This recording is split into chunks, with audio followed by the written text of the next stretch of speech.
Hello everyone, welcome back to my channel. I haven't done one of these videos in forever, just a video where I watched a movie in the theater and come right here just to talk about it right after.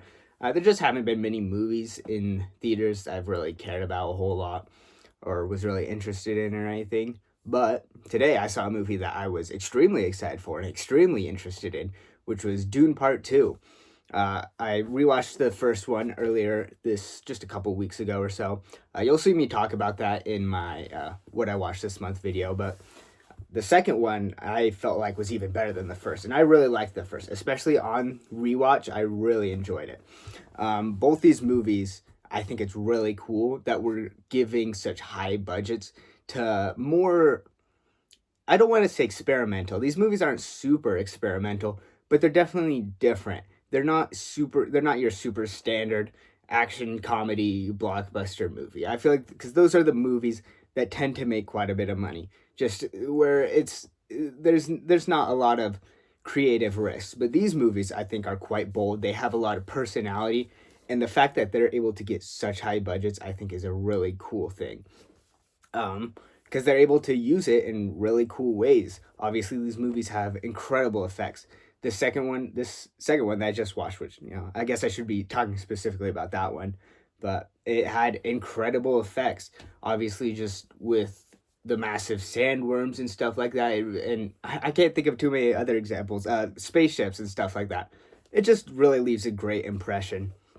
Um, but I guess I should say right now I'm going to do my spoiler free stuff for a few minutes and then I'll get into more spoilers. But overall, yeah, just loved the movie. Loved how it was something different, something I haven't seen in many other movies. Just a really good sci-fi drama. And that's not something you really or sci-fi drama specifically. What's the term? I guess it's high sci-fi. I don't know exactly what. I'm not as into the sci-fi stuff, so I guess I don't know the correct terminology. But it's just a completely other world, like completely not on Earth stuff. Um, and so you have to establish this whole universe and everything. That's what I mean. We haven't seen many of those that are just dramas. Like there's Star Wars, and I do have a lot of respect for Star Wars. I'm not a huge Star Wars fan, but I do like that there are other things that are like Star Wars, where it's a completely different universe, but it's different from Star Wars. Because Star Wars is just, it's just a fun action movie that kind of is made to be good for everyone. So it's a safe movie, a safe blockbuster. But these Dune 2, I don't feel like it's necessarily a safe blockbuster, at least by what we normally think of. But I don't know exactly how much money it's made, but it seems to be doing quite well, which is really exciting. But yeah, this movie had so many great things. Obviously, a lot of the things from the first one that I really like about the first one also apply to the second one. Just absolutely incredible cinematography. This whole movie just looks good. There's like not a single scene that feels like they were kind of like pulled back a bit and said, okay, let's just get this scene done, place the camera wherever. Like they were locked in, made sure they were super careful and delicate with every single scene to make sure it looked as good and as good as it could. And then on top of that, things like music and sound effects, they went crazy on them. Obviously, the first one's soundtrack is incredible. They carry over some of the songs that I definitely recognized. I don't know, how many new original songs there were in the second one necessarily. I don't have an ear for that necessarily, but yeah, the music was incredible. Sound effects, sound design, all of that just really makes every scene feel substantial. Which I mean, honestly, a lot of the scenes are substantial, and so it really does a great job at bringing the viewer in more and getting them locked in and engaged. Like this whole time, I mean, it's a long movie, and I'm not saying I didn't feel like it was long, but I wasn't losing interest at all. I was in it the entire time, except for when I had to use the bathroom, which really wish I didn't have to. But yeah, great movie. There are just so many scenes that are like already are just so. I almost want to say, well, I want to say iconic, but iconic applies to like, the general populace. But like things that are so impactful just to me specifically, where it's like that was great. That's gonna be a scene like I remember for forever, and I'll get more into that into the spoilers.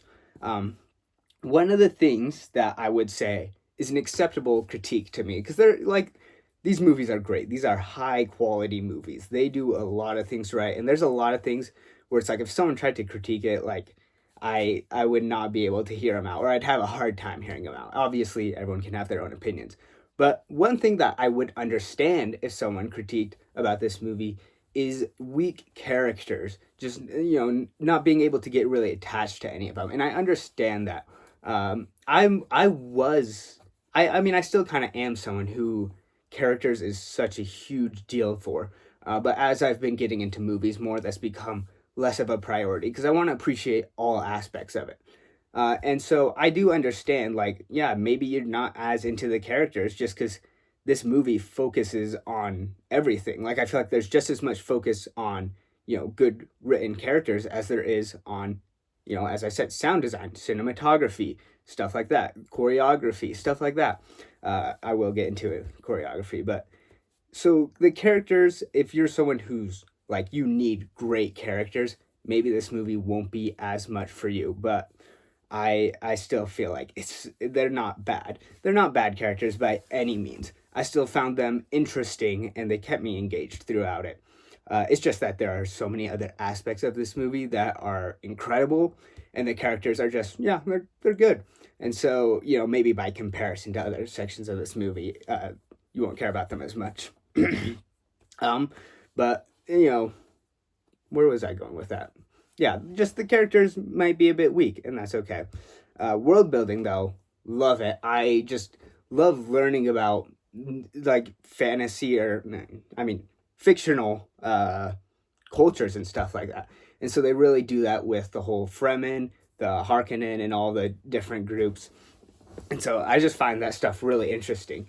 I think it's cool that they do explain a lot of things, and when they do explain stuff, it's very organic. It doesn't feel, just like an exposition dump. So they do a good job at that. But then sometimes they don't really explain something too much, and it's fine. Like you just have to see, oh, okay, that's just something they do. It's part of their culture, and I think it helps to make it feel all the more natural and organic. So I think that's really cool. But yeah, I'm trying to think of other things I can say without spoilers. It's just a great movie. I think it's something that I feel like most people, or like pretty much everyone, will at least respect because it is very hard to say this is bad. Like, it is just high quality cinema. But yeah, I guess, okay, one last thing, because one of my problems with problems, because we didn't get the full picture then in the first one, is just overall like the chosen one storyline. That's a storyline that I'm always skeptical of because like lots of times it just comes off as, okay, why is there any tension in this movie if we know that this person is the chosen one and they're gonna do everything right? And it doesn't even have to. I mean, in these movies, it's very directly like there's a prophecy, and he's Timothy Chalamet, Paul, that's his name in the movies. He's the one that's gonna save everyone, and he's gonna be the great hero or whatever. And so it's very direct. I mean, in some movies, it's just kind of vaguely implied that this person's just great, but yeah, when that kind of stuff happens, I like that is something that going back to the characters, maybe you don't care about him as much because it's like, oh, okay, he's just a generic hero guy. He's gonna do everything right, and I can find you losing interest. But what I will say is, as someone who doesn't like those type of storylines, they do something really cool and very interesting with it in this movie. So if you're someone who doesn't really like that, I would say still give this movie a shot. They do something interesting with it. Now, I'm going to get into spoilers right now. So if you haven't seen the movie, please, leave off here, or I guess if you don't care about spoilers at all, you can continue. But immediately talking about the Chosen One storyline, having like the prophecy be pretty like corrupt, and the whole time Paul's just being manipulated, and just sort of going through this realization that, okay, yeah, like he'll be the hero and free these people, but like at what cost? He's gonna do some pretty crazy things, and it sort of comes to the point where he, like, by the end of the movie, he's kind of power hungry, and interesting, and I think it's a really cool development for the movie. The whole time, obviously, the one manipulating him is his mother, which she seemed like slightly off to me in the first one, but I didn't think too much of it. And there's just a bunch of things about where it's like, it's kind of, this is weird, right? Like, I mean, like, it was addressed in the movie, but it wasn't too serious. But then in this one, like, she goes pretty crazy, which there's reasons for that. Obviously, with the whole, it's like, is it the blood of the sandworms or something like that? It's their juices or something, and it's pretty. I mean, from my understanding, it kind of has a similar function to spice, where it, like, you can see the future and it opens your mind a whole lot. And so his mother is really manipulating this whole prophecy thing, and she's doing everything to make it come true. And then, I keep saying Timothy Chalamet, Paul, that's the character. From the beginning, he's like, I don't care about power. I just want to be part of these people because I care about them.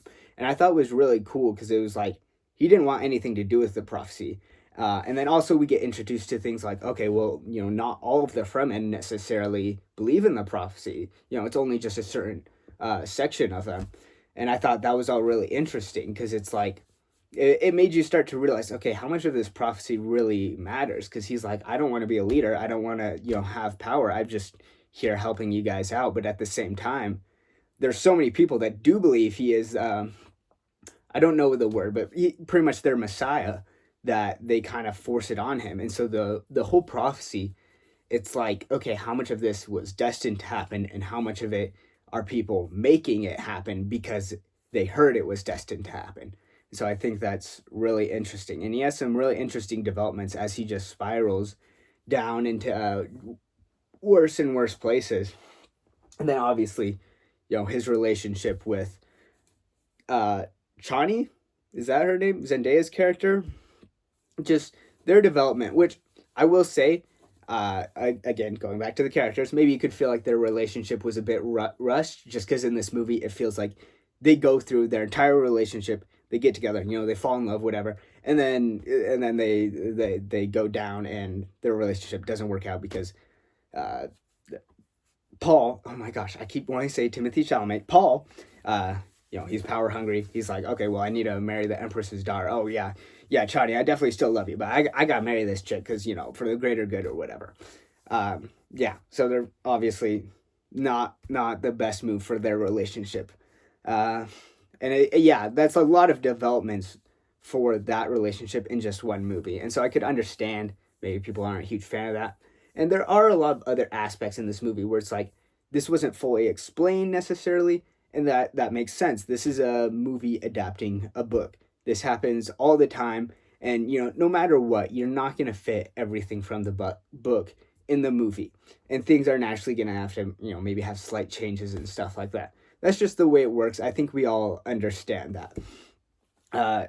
And honestly, even if I didn't know this was if I didn't know this was based on a book, I probably wouldn't even notice that things felt like they would have more exposition. I probably it would have just gone over my head. But knowing it's based on a book, there are lots of instances where I'm like, oh yeah, they probably explain more of that in the book. And it does make me more interested in reading the novel that this was based on, which happens all the time whenever I watch a movie based on a book. But yeah, the one other main thing about this movie, I mean, I don't have a lot of spoilers to talk. I'm not going to explain the whole movie. But one of like the best scenes in the movie was like the Colosseum fight on the Harkonnen planet. I don't know the name of their planet, but that was an incredible scene. It's just great fight choreography. I forgot to mention fight choreography in my spoiler-free section. However, it's too late. Fight choreography in this whole movie was just great. Having good action in movies feels like I'm not someone who necessarily cares about action, and a lot of times in a lot of movies it feels like action doesn't really do a whole lot. But they do a good job with it, especially because it's like knife fights, and it's just more interesting to watch. And they do a good job at not having it be too choppy where they're constantly cutting. They do cut a lot because that's kind of what you have to do when designing fight scenes. But they do a good job of actually showing the fight, and you understand what's going on, and you feel the impact of hits and stuff like that. So that's really cool. I think the choreography as a whole is quite good. But going back to the Harkonnen planet, that scene is just so cool. I know it's like kind of like a cliche sort of what's the word? Just it's kind of something to make fun of, where it's like when people start getting interested in cinema, where it's like, oh, it's thinking something is super deep when they put it in black and white. Like they put something in black and white, and it's like, oh, it's so interesting and different, and it's but like when you do put a scene in black and white, it does make it just more interesting visually, and it's something that should be saved for very specific moments. But what I liked was that in this movie there is actually like they don't explain it, which again they do a good job at not overloading you with just exposition. But the Harkonnen planet, it revolves around a black sun. The color black absorbs color, so when they're out in the sun on their planet, there's no color, which they don't explain it, but it's something you can assume. And I just think that's just kind of cool and fun. Not I don't know what the logic behind that is, but I mean, black absorbs color, so that's all I need. I don't need a whole scientific explanation for that. It does also explain their pale skin. I guess they just get the color sucked out of their skin. But yeah, I just think it's really cool. It gives their whole they do a good job again. I'm going to talk about this scene, but I keep getting sidetracked. They do a good job at really having bold aesthetics for certain things. Like the Harkonnen aesthetic, just black and white, and they're able to keep that consistent without you getting bored of seeing it. Because sometimes when it's just there's just one thing about the aesthetic, sometimes it just gets boring because oh yeah, okay, it's the same thing. Black clothing and they're all pale and they have no hair. But they do a good job and stuff like that. They do the same thing with the Fremen, where it was some interesting that I thought about while watching the movie. It's like we don't really see how they develop a lot of the technologies they have, because they clearly have some advanced stuff. They it's mentioned that they have the best and most advanced silt suits, I think they're called, with the suits that water runs through to cool them and stuff like that. But we don't necessarily see a whole lot of their tech. Like a lot of times when we see the Fremen, they're just in these stone rooms and stuff. And I think that's mostly just the movie sticking to their aesthetic. And and I'm okay with that. As long as you have we don't really need to see how they make all this stuff. I think we all understand that, yeah, they do have technology elsewhere, but it just showing them just in the stone rooms with all the sand and stuff, it just helps with the aesthetic. And it's like, okay, yeah, we understand that. I'm having a hard time explaining this, obviously. I keep using the word aesthetic over and over again. It makes sense to me, okay? That's all I'm saying, and I like it. But finally, the Colosseum fight on the Harkonnen planet. Just a great scene. I've talked about so many other things. That's all I really need to say about it. It's just a great fight scene. It being in black and white and all, again, the Harkonnen aesthetic really helps it. And it's just cool. Well-designed choreography and stuff like that. Man. I honestly really like the scenes with the Harkonnen, just because they are such an extreme evil, which I'm totally okay with. But all the scenes with them are done so well, where it's they're all super unnerving, and when we were watching them, you kind of makes your skin crawl just a little bit, and so they do a good job with that. I just think that's cool. The Colosseum fight was great. I actually, when I was watching the movie, in the previous scene, I was like, okay, I kind of gotta pee, but the scene, it seems like there's some exposition, so I'm not gonna leave just yet. And then the Colosseum, the whole thing started happening. I'm like, okay, this is kind of interesting. I might have to see what this is about. And I was just like, I have to pee so bad the entire time, but I was like, the scene is so cool. I have to watch this. But yeah, obviously once that scene was over, I had to hurry, go to the bathroom. I don't know if I missed anything. I was gone for just a couple minutes, but yeah, what else is there to talk about story-wise?